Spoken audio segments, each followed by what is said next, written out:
Say it with me. Couscous. This dish that hails from North Africa sounds fancy, right? And it looks kind of fancy too, like little edible grains of sand topped with, well, whatever you want. But I'll let you in on a secret. Couscous is actually one of the easiest things you can cook.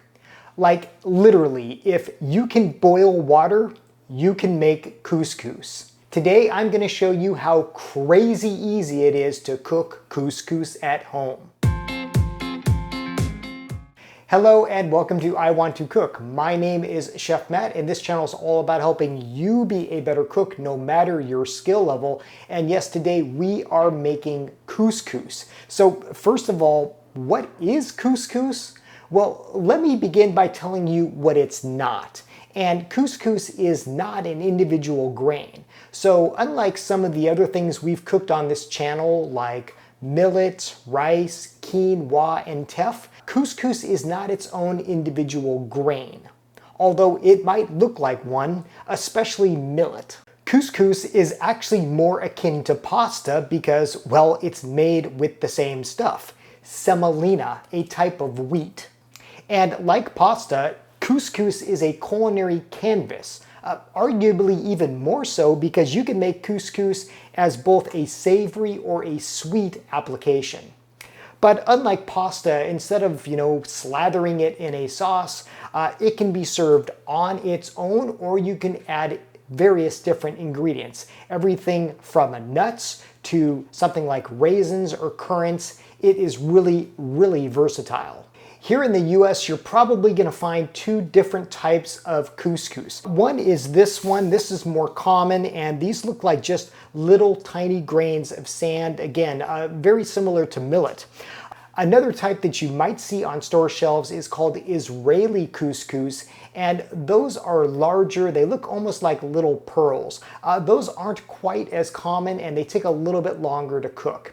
For this application, we're just going to use this. It's just called couscous, and again, it is so easy to cook.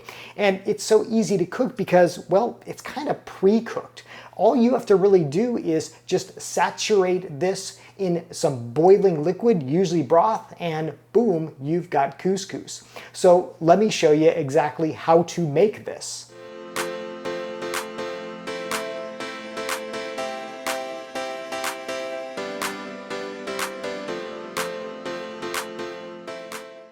So to make couscous, it's just a 1-to-1 ratio. So if you only want to make 1 cup of couscous, you would use 1 cup of liquid.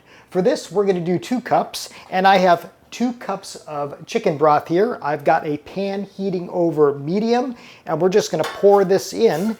And what we're going to do is we are just going to bring this up to a boil, and we will measure out 2 cups of couscous.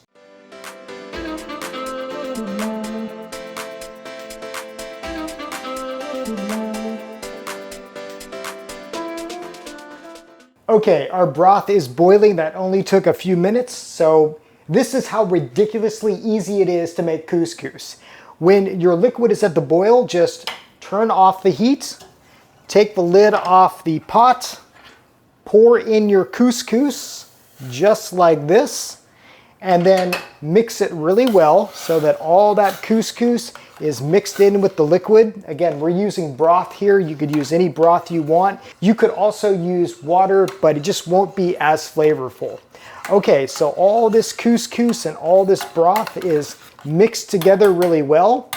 Now you are just going to put a lid over it and wait 10 minutes. That's all you need to do to make couscous. Now, while this is resting, we're going to make some other goodies that we'll incorporate into this couscous that's going to make it even more delicious.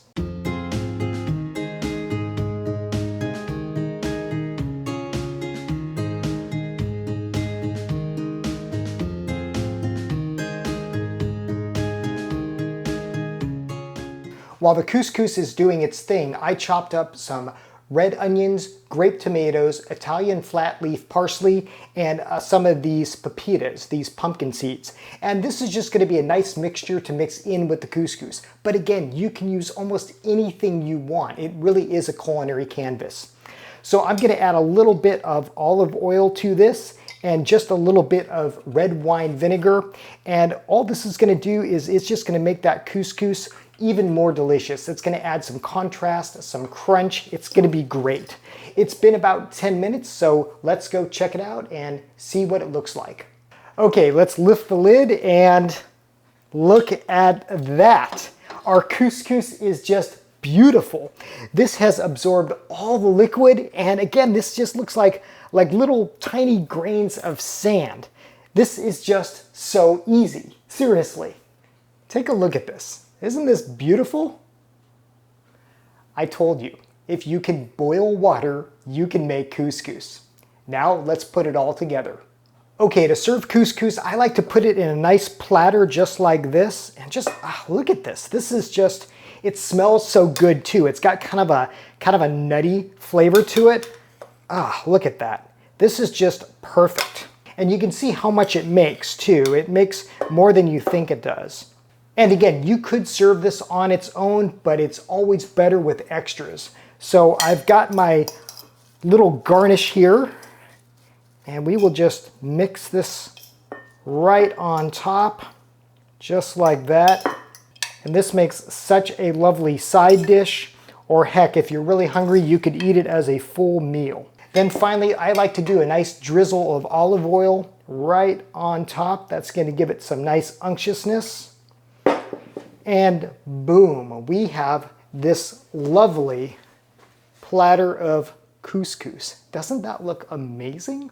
Okay, if you watch this channel regularly, you know that I'm gluten-free, but it's more of a gluten sensitivity, so I'm gonna take one for the team here, and this just smells so good that it's kind of hard to resist anyways. There was something so comforting about couscous.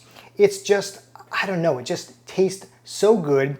It just feels good eating it. And then when you add all these other delicious toppings, they give it some crunch and some vibrancy. This is absolutely fantastic. And it's a dish that your friends and family will think that you spent a ton of time on. But between you and me, we both know that you can make this in about 10 minutes. So that is how crazy easy it is to make couscous. I hope you give this a try. Let me know what you think. Let me know what you're putting in your couscous. I would love to hear. Okay, trivia time.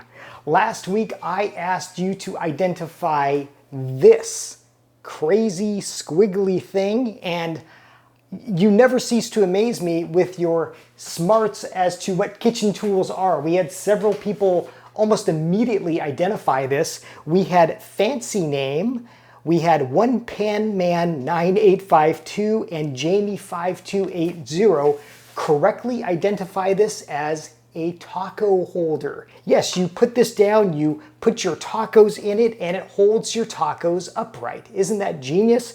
There's small ones like this, there's larger ones. It's just a cool little device, especially if you like tacos as much as I do. Okay, this week's kitchen tool trivia. Who's going to be the first to identify this thing? What could this crazy shaped thing be? If you know what this is, put it in the comments below and I will let you know the answer and what this is used for in next week's video. Until then, thanks for watching and happy cooking.